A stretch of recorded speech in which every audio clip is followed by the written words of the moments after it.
안녕하세요. 법무법인 발을정 군인방위산업센터 김민지 변호사입니다. 오늘 몇 가지 사례를 소개드리려고 하는데요. 저희가 진행했던 군 형사 사건 사례들 중에서 몇 가지를 좀 소개드리려고 합니다. 첫 번째 사건은 이 의뢰인이 전역하기 전에 병사로 근무하던 시절에 초병 근무를 하면서 밑에 있는 후임을 폭행한 사실, 그리고 생활관 등지에서 동일한 후임에 대해서 폭행을 하고 협박했던 사실로 수사를 받게 되었던 겁니다. 근데 수사를 받고 진행되는 과정에서 전역일자가 다가와서 전역을 하게 된 상태고, 초병 폭행, 그다음에 단순 폭행, 영례 폭행, 그리고 이제 협박, 이렇게 세 가지 혐의 사실이 있는데, 그 중에 군사법원법상 전역을 하게 되면 그 영례 폭행하고 협박의 경우에는 민간법원으로 이송이 되는 사건입니다. 그 부분은 따로 민간 검찰에서 이제 조사와 기소가 돼서 재판을 받게 되었고요.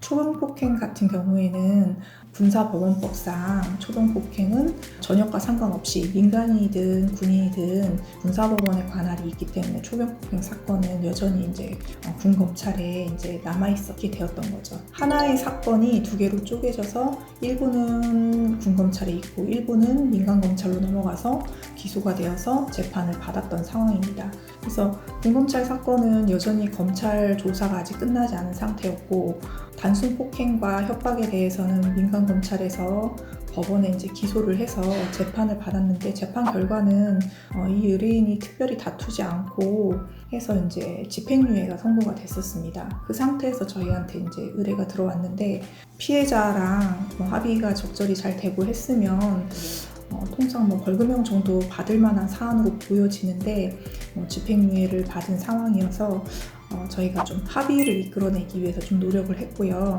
여러 가지 이제 양형 참작 사유들, 민간 법원에서 폭행과 협박에 대해서도 이미 처벌을 받았다라는 점 같은 양형 사유들을 주장해서 기소유예 선처를 받은 사례였습니다. 다음 사건은 징계 항고 사건인데, 이분은 상사였어요. 상사였는데 원심 징계위원회에서 이제 강등 처분을 받게 됐습니다. 강등 처분으로 인해서 중사로 강등 조치가 되었고, 근데 이미 이제 중사 계급 정년인 45세가 지나서 갑작스럽게 전역을 하게 된 것이죠. 그래서 이분은 이제 원래도 상사 정년 전역을 몇 년 앞두고 있지 않은 상황이어서 이제 전역을 좀 준비하려고 하던 찰나에 강등 처분을 받게 되면서 결국에는 이제 중사 계급 정년에 걸려서 전역 조치가 된 것이죠. 이렇게 갑작스럽게 이제 전역을 하게 되니까 가정 불화도 좀 생기고 여러 가지로 경제적으로 어려운 부분도 있고, 이래서 이제 징계 항고 의뢰를 하게 되었습니다. 저희가 기록 검토를 해봤더니 원심징계위원회에서 강등 처분을 내림에 있어서 이분이 이제 강등 처분은 사실은 계급만 내려가는 것이지 군인이라는 신분 자체를 박탈하는 효과가 있는 것은 아닌데, 결과적으로는 인사상 부수적 효과로서 이제 전역을 하게 됨으로 인해서 사실상 해임 처분과 동일한 효과를 보게 된 이제 처분 결과가 된 것이죠. 근데 원심징계위원회 징계의결 기록을 보니까 이런 부분에 대해서는 전혀 논의가 된 사실이 없더라고요. 그래서 저희가 이 부분에 대해서 좀 적극적으로 변론을 하고, 기타 여러 가지 다른 사건의 경위, 그 다음에 의뢰인의 경제적인 상황, 그 다음에 장기간 성실하게 군생활했던 점, 그리고 곧 전역을 앞두고 있기 때문에 복직하더라도 몇 년 이내에 다시 또 군문을 벗어나게 된다는 여러 가지 사정들을 좀 제시를 해서 항고위원회에서 강등해서 정직으로 처분이 변경되었습니다. 그래서 결국에는 이분이 이제 복직 신청도 하고 해서 다시 이제 복직한 것으로 알고 있습니다. 다음으로는 군용물 절도 사건이 있는데요.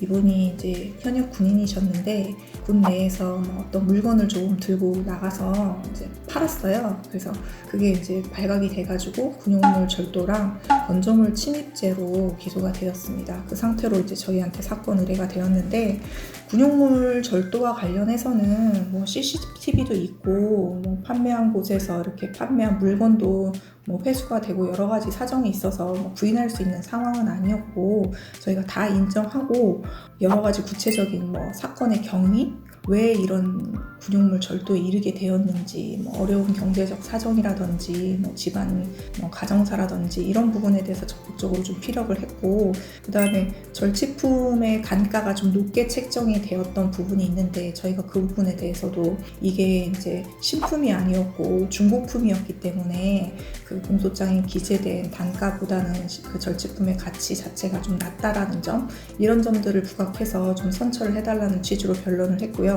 건조물 침입과 관련해서는 과거에 이제 초원복집 사건이라고 유명한 판례가 있는데, 그 판례에서는 출입이 자유로운 식당이라 이런 곳에 들어간 경우에도 범죄 목적이 있다고 하면 뭐 건조물 침입이 성립된다라는 과거의 판례에 따라서 이 부분도 건조물 침입으로 이제 기소를 한 것 같아요, 군검찰에서. 근데 저희가 봤을 때는 이게 이제 2022년 전원 합의체 판결로서 판례가 좀 일부 변경이 됐거든요. 그 내용이 범죄의 목적이 있다고 하더라도 출입하려는 주거 등의 형태와 용도, 성질, 외부인에 대한 출입의 통제 관리 방식과 상태, 행위자의 출입 경위와 방법 등을 종합적으로 고려하여 행위자의 출입 당시 객관적, 외형적으로 드러난 행위 태양에 비추어 주거의 사실상 평온 상태가 침해되었다고 평가되어야 한다라는 취지로 판례가 변경이 되었습니다. 저희가 이 부분 관련해서 이제 그때 당시에 이 군용물을 절취하기 위해서 들어갔던 창고의 어떤 시설에 대해서 조금 적극적으로 얘기했던 부분이, 건조물 자체에 창고로 쓰이고 있었고 시건장치가 따로 있었던 게 아니었습니다.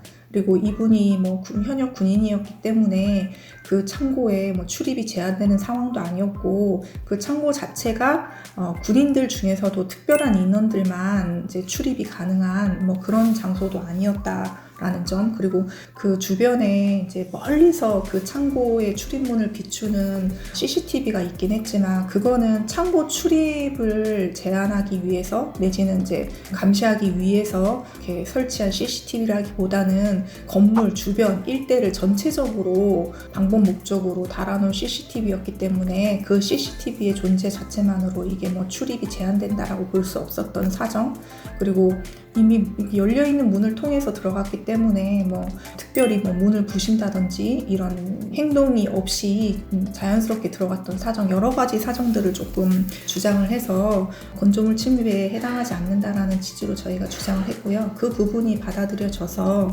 군용물 절도의 경우에는 이제 집행유예의 선처를 받았고, 건조물 침입의 경우에는 이제 무죄 선고가 난 상황입니다.